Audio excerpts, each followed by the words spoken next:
नमस्कार दोस्तों, स्वागत है आपका, जहां हम आपके लिए लाते हैं सच्ची कहानियां और अनसुनी घटनाएं। अगर आप क्राइम स्टोरीज और रहस्यमयी किस्सों में रुचि रखते हैं तो हमारे चैनल को सब्सक्राइब करना न भूलें और नोटिफिकेशन बेल जरूर दबाएं ताकि आप कोई भी अपडेट मिस न करें। चलिए शुरू करते हैं आज की कहानी। बेंगलुरु के एक शांत पड़ोस में उस समय सनसनी फैल गई जब एक बंद अपार्टमेंट से भयानक बदबू आने लगी। पड़ोसियों और मकान मालिक ने जब उस घर की जांच की तो उन्हें वहां महालक्ष्मी का टुकड़ों में कटा हुआ शव फ्रिज में रखा मिला। यह वीभत्स हत्या पूरे इलाके को झकझोर कर देती है और पुलिस तुरंत जांच शुरू करती है। जांच के दौरान सीसीटीवी फुटेज और फोन रिकॉर्ड्स की मदद से पुलिस कुछ अहम सुराग पकड़ती है। यह कहानी अपराध स्थल की भयावहता, पीड़िता के परिवार के दुख और पुलिस जांच की जटिलताओं को उजागर करती है, जिसमें अंततः हत्यारे को कानून के शिकंजे में लाया जाता है। 21 सितंबर 2024 बेंगलुरु में हुआ इस मामले ने पूरे देश को झकझोर कर रख दिया। एक 3 मंजिला इमारत से पड़ोसियों को अचानक बहुत तेज गंध महसूस होने लगी और ही गंध इतनी फैलने लगी कि सभी पड़ोसी गट्टा होने लगे, जिस वजह से वहां मौजूद लोगों में से कुछ लोगों ने मकान के मालिक को फोन करने का फैसला किया। उन्होंने मकान मालिक को बताया कि बिल्डिंग के एक फ्लैट से भयानक बदबू आ रही है, आपको यहां आकर इसकी जांच करनी चाहिए। जैसे ही मकान मालिक को यह खबर मिली तो वह बिल्डिंग में गए। अब उसे भी एहसास हुआ कि दुर्गंध असहनीय थी, जिससे वहां खड़ा होना भी मुश्किल हो रहा था। जिस फ्लैट से दुर्गंध आ रही थी उसमें महालक्ष्मी नाम की एक लड़की रहती थी, जो पिछले 5 महीनों से वहां रह रही थी। मकान मालिक ने पहले महालक्ष्मी को बुलाने की कोशिश की, लेकिन वह जब किराए का समझौता किया गया तो फोन बंद कर दिया था। महालक्ष्मी ने आपातकालीन संपर्क के रूप में अपनी मां और बहनों के नंबर दिए थे उस मकान मालिक को, इसलिए मकान मालिक ने महालक्ष्मी की मां मीना को फोन किया। मकान मालिक ने मीना से कहा कि महालक्ष्मी कहां है। मीना ने बताया कि हम भी महालक्ष्मी को ही फोन कर रहे हैं, लेकिन महालक्ष्मी का फोन पिछले 15 दिनों से बंद ही आ रहा है।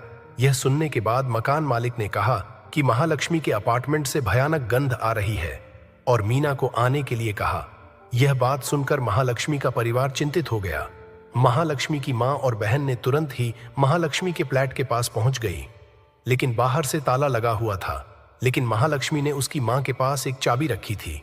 मीना के पास की चाबी से मकान मालिक ने ताला खोला, लेकिन जैसे ही दरवाजा खुला तो उस फ्लैट से और तेज दुर्गंध आने लगी, जिसके कारण हर कोई पीछे हट गया। थोड़ी हिम्मत जुटाने के बाद वे फिर से अंदर गए, जहां अपार्टमेंट में पूरा अंधेरा था। लोगों ने अपने फोन की फ्लैश लाइटें चालू की और तभी उन्होंने फर्श पर लाल दाग देखे। फर्श पर मांस के टुकड़े भी थे, जिसे देखकर सभी लोग पीछे भाग गए। लेकिन महालक्ष्मी की मां और बहन यह दृश्य देखकर फूट फूट कर रोने लगीं और मकान मालिक ने भी तुरंत ही पुलिस को बुलाया गया। बेंगलुरु पुलिस की एक टीम घटना स्थल पर पहुंचती। अधिकारियों ने फ्लैट में प्रवेश किया। हालांकि कुछ ही सेकंड बाद वे जल्दी से वापस आ गए, क्योंकि कमरे से बदबू असहनीय थी। उन्होंने दोहरे मुखौटे पहने और अपराध स्थल की जांच करते समय फ्लैट में फिर से प्रवेश किया। 2 से 3 अधिकारियों को उल्टी भी हुई, क्योंकि उन्होंने अपने जीवन में इतना भयानक अपराध दृश्य कभी नहीं देखा था। इस बीच कुछ अधिकारियों ने सूखे खून के निशान को देखा, जो कमरे में एक फ्रिज की ओर जा रहा था। जब कुछ अधिकारी फ्रिज के पास पहुंचे तो उन्होंने देखा कि फ्रिज का दरवाजा थोड़ा सा खुला है। दरवाजा पूरी तरह से खोलने पर उनका सामना एक क्षत विक्षत शरीर के दृश्य से हुआ, जिससे अधिकारी चौंक गए और एक बार फिर बाहर चले गए और फ्लैट में दोबारा प्रवेश करने से पहले एक अतिरिक्त मास्क लगा लिया। बड़ी मुश्किल से फ्रिज की तस्वीरें भी इंटरनेट पर वायरल हुई हैं, लेकिन अंदर शव के दृश्य इतने विचलित करने वाले हैं कि कमजोर दिल वाले उन्हें देखकर असहज महसूस कर सकते हैं। अब यह देखकर पुलिस अधिकारियों की भी हिम्मत टूट जाती है और फिर वे फोरेंसिक टीम को बुलाते हैं। फोरेंसिक विशेषज्ञ फोरेंसिक टीम अपराध स्थल पर पहुंचती है और तब तक यह खबर पूरे व्यावल क्षेत्र में फैल चुकी थी। इमारत के बाहर इतनी भारी भीड़ जमा हो गई थी कि पुलिस को उसके बाद उसे नियंत्रित करने में काफी मशक्कत करनी पड़ रही थी। फोरेंसिक टीम भी कमरे में प्रवेश करती है और सभी टुकड़ों को इकट्ठा करती है।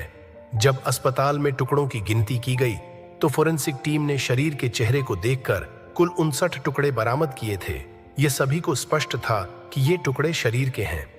जांच में आगे बढ़ने से पहले हम थोड़ा महालक्ष्मी के बारे में जान लेंगे। महालक्ष्मी नेपाल की थीं और 2019 तक उनका परिवार नेपाल में रहता था। लेकिन बाद में महालक्ष्मी के परिवार ने महालक्ष्मी की शादी एक नेपाली व्यक्ति हेमंत दास से तय कर दी। हेमंत अपनी शादी के बाद बेहतर नौकरी के अवसरों और उज्जवल भविष्य की उम्मीद में महालक्ष्मी और हेमंत नेपाल से बेंगलुरु आ गए और फिर वे बेंगलुरु शहर में बस गए और वह बेंगलुरु के नेल्लम मंगला नामक इलाके में एक किराए के मकान में रहने लगे और यहीं पर महालक्ष्मी ने एक बेटी को जन्म दिया था। उनकी शादी 2019 में हुई थी और 2023 तक उनका रिश्ता बहुत अच्छा चल रहा था। लेकिन 2023 के अंत में महालक्ष्मी और हेमंत के शुरुआत में उनके बीच चल रहे विवादों के कारण तलाक हो गया। जब दोनों अलग हो गए, महालक्ष्मी की बेटी पहले 4 महीनों तक उनके साथ रही। हालांकि बाद में महालक्ष्मी ने उसकी बेटी हेमंत को सौंप दिया। हेमंत को शक होने लगा था कि उसकी पत्नी महालक्ष्मी का किसी अशरफ नाम के शख्स के साथ अफेयर चल रहा है, जिसके कारण अंततः तलाक के बाद उन्होंने अलग होने का फैसला लिया था। महालक्ष्मी शुरू में अपनी बेटी को अपनी मां और बहन से मिलने ले जाती थीं, जो बेंगलुरु में रहती थीं। लेकिन मार्च 2024 के आसपास महालक्ष्मी ने एक घर किराए पर ले लिया। इस समय व्यावल क्षेत्र में परिवार एक ही शहर के अलग अलग हिस्सों में बिखरा हुआ था। महालक्ष्मी और उसका पति हेमंत अलग अलग रह रहे थे और महालक्ष्मी की मां और बहन भी दूसरे स्थान पर रह रही थीं। महालक्ष्मी का एक भाई भी था जो अभी भी नेपाल में रहता था। अलग होने के बावजूद महालक्ष्मी ने अपनी बेटी से हर 2 हफ्ते में एक बार या महीने में एक बार मिलने का नियम बनाया। इस बीच पुलिस को पता चला कि महालक्ष्मी को आखिरी बार 19 अगस्त को देखा गया था और उन्होंने आखिरी कॉल का जवाब 2 सितंबर को दिया था। यह जानकारी सामने आने के बाद पुलिस ने जांच की। अपराध स्थल की एक और गहन तलाशी के दौरान उन्हें कमरे में फ्रिज के पास एक ट्रॉली बैग मिला। इसके अलावा पुलिस को बेडरूम में बिस्तर के बगल में एक फोन मिला और जब उन्होंने फोन की जांच की तो पता चला कि वह फोन महालक्ष्मी का था। पुलिस ने फोन के कॉल डिटेल रिकॉर्ड की जांच की, जिससे पुष्टि हुई कि आखिरी बार महालक्ष्मी का फोन 2 सितंबर को चालू हुआ था। इससे पुलिस ने यह निष्कर्ष निकाला कि महालक्ष्मी की हत्या 2 सितंबर की रात या 3 सितंबर की सुबह की गई थी, जिससे यह स्पष्ट हो गया कि महालक्ष्मी की हत्या 18 दिन पहले की गई थी। महालक्ष्मी के अपार्टमेंट का दरवाजा बाहर से बंद कर दिया गया था, जिसका मतलब है कि हत्यारे ने महालक्ष्मी की हत्या करने के बाद उनके शरीर के टुकड़ों को काट कर रख दिया था। उन्हें फ्रिज और FLL में घटना स्थल पर रखा गया। पुलिस ने मामले से जुड़े हर व्यक्ति से पूछताछ शुरू की।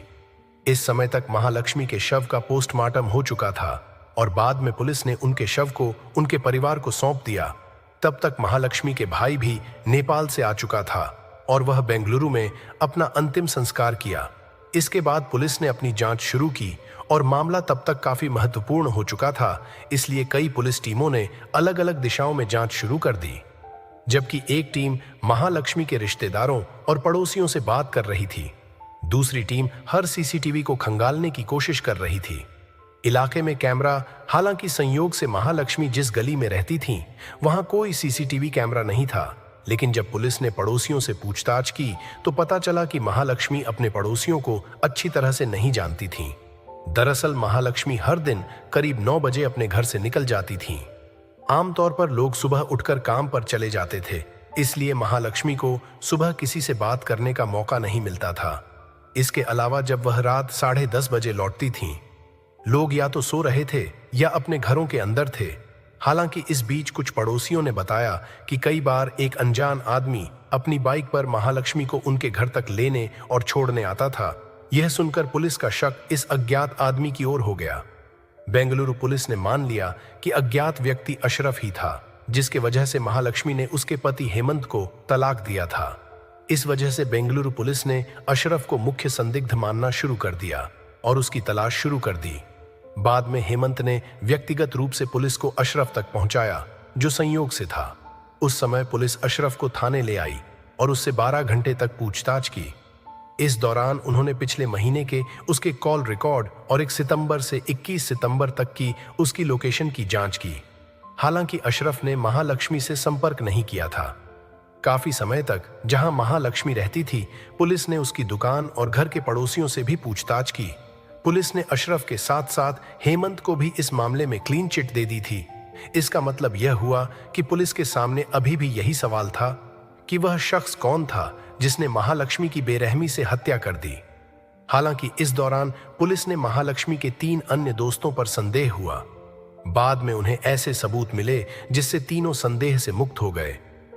पुलिस को अपनी जांच शुरू किए हुए लगभग 1 दिन बीत चुका था और तारीख थी 22 सितंबर 2024। इस दिन पुलिस ने सार्वजनिक स्थानों के बाहर लगे कैमरों से फुटेज की समीक्षा शुरू की। पुलिस ने 1 सितंबर से कई सीसीटीवी कैमरों के फुटेज को सावधानीपूर्वक जांचना शुरू कर दिया। इस प्रक्रिया के दौरान पुलिस को एक सीसीटीवी कैमरे पर एक व्यक्ति दिखाई दिया जो 2 सितंबर को महालक्ष्मी के घर की ओर जाते हुए पुलिस ने उसका चेहरा देख लिया था, लेकिन उन्होंने मीडिया के सामने उसकी पहचान उजागर नहीं करने का फैसला किया। इसके पीछे कारण यह था कि वे नहीं चाहते थे कि हत्यारा समाचार में अपना नाम सुने और दूसरे राज्य में भाग जाए। वास्तव में पुलिस अपनी जांच के दौरान हत्यारे के नाम और पते की पुष्टि करने के लिए उस मॉल में गए जहां महालक्ष्मी एक सौंदर्य उत्पाद की दुकान पर काम करती थी। वहां उन्हें पता चला कि 1 सितंबर के बाद महालक्ष्मी काम पर नहीं आई थी और न ही मुक्ति रंजन रॉय नाम का एक 31 वर्षीय व्यक्ति था जिसने 1 सितंबर से काम पर आना बंद कर दिया था। अब पुलिस ने उस दुकान से मुक्ति रंजन का फोन नंबर निकाला और उसका कॉल डिटेल रिकॉर्ड और लोकेशन हिस्ट्री के साथ प्राप्त किया। पुलिस को पता चला कि मुक्ति रंजन ने महालक्ष्मी से 1 सितंबर को बात की थी। इसके अलावा 2 और 3 सितंबर को मुक्ति रंजन की लोकेशन महालक्ष्मी के घर पर पाई गई। यह इस मामले में पुलिस को मिली पहली ठोस सुराग थी। इसके बाद पुलिस ने मुक्ति रंजन की आगे जांच शुरू की और उन्हें पता चला कि वह एक किराए के मकान में रह रहा था। बेंगलुरु में उसके भाई के साथ पुलिस उसके घर गई और मुक्ति रंजन के भाई से पूछताछ की। शुरू में उसने दावा किया कि उसका भाई अपनी मां से मिलने के लिए उनके गांव गया था। हालांकि पुलिस द्वारा दबाव डालने के बाद उसने स्वीकार किया कि महालक्ष्मी की हत्या उसके भाई मुक्ति ने ही की थी। रंजन ने यह भी खुलासा किया कि एक ही दुकान पर काम करने के दौरान महालक्ष्मी और मुक्ति रंजन को प्यार हो गया था। हालांकि कुछ महीनों के बाद उनके रिश्ते में खटास आ गई, जिसके कारण अक्सर बहस होने लगी। फिर 3 सितंबर 2024 को मुक्ति रंजन ने अपने भाई को फोन किया और कहा कि हमें घर खाली करना होगा। जिस घर में हम अभी रह रहे हैं, मुक्ति रंजन कॉल के दौरान काफी घबराए हुए दिख रहे थे, इसलिए उनके भाई ने उनसे पूछा कि उन्हें अचानक वहां से हटने की जरूरत क्यों पड़ी। मुक्ति रंजन ने जवाब दिया कि मैं घर पहुंचने पर आपको इसका कारण बताऊंगा, लेकिन फिलहाल इसके बाद अपना सारा सामान पैक कर लें। मुक्ति रंजन घर लौटता है और अपने भाई से कहता है कि उसने महालक्ष्मी को मार डाला है और अब मैं बेंगलुरु शहर छोड़ रहा हूं। तुम्हें भी कहीं और किराए की जगह ढूंढनी चाहिए और वहां रहना शुरू कर देना चाहिए। यह कहने के बाद मुक्ति रंजन वहां से चला गया, लेकिन उसका भाई वहीं पर रह रहा था। इस बीच पुलिस मुक्ति रंजन के फोन नंबर का इस्तेमाल करके उसकी लोकेशन ट्रैक करना शुरू कर देती है और उन्हें पता चलता है कि उसका फोन ओडिशा राज्य के एक शहर पुआन में सक्रिय है। जब बेंगलुरु की एक टीम को यह पता चला तो पुलिस विभाग पुआन की ओर बढ़ गया। हालांकि इस दौरान पुलिस के तकनीकी विश्लेषण से पता चला कि मुक्ति रंजन के नंबर ने काम करना बंद कर दिया था। यह पता चला है कि उसने अपना पुराना सिम कार्ड तोड़ दिया था और उसके स्थान पर फोन में एक नया सिम कार्ड डाल दिया था। इस समय तक महालक्ष्मी की हत्या की खबर आ चुकी थी। इस वजह से उन्होंने अपना पुराना सिम कार्ड तोड़ दिया और अपनी पहचान के तहत एक नया सिम कार्ड खरीदा। हालांकि उसने जो गलती की वह यह थी कि उन्होंने नए सिम को उसी पुराने फोन में डाल दिया था। पुलिस को पता चला कि 23 सितंबर की शाम को मुक्ति रंजन पश्चिम बंगाल राज्य के एक शहर पनेसर से कोलकाता की ओर जा रहा था। तभी एक बेंगलुरु पुलिस की टीम कोलकाता के लिए रवाना हुई। हालांकि जब पुलिस वहां पहुंचती है तो उन्हें मुक्ति रंजन के स्थान से पता चलता है कि वह अपने गृहनगर ओडिशा की ओर वापस जा रहा है। बाद में 24 सितंबर की रात को वह पद्रा पहुंच जाता है, जहां उनकी मां और परिवार के अन्य सदस्य रहते हैं। हालांकि जब मुक्ति रंजन अपने घर पहुंचते हैं तो उनके चेहरे पर चिंता साफ झलकती है। तब तक उनके परिवार को इस बात का अंदाजा नहीं था कि उनके बेटे ने एक लड़की की हत्या की है।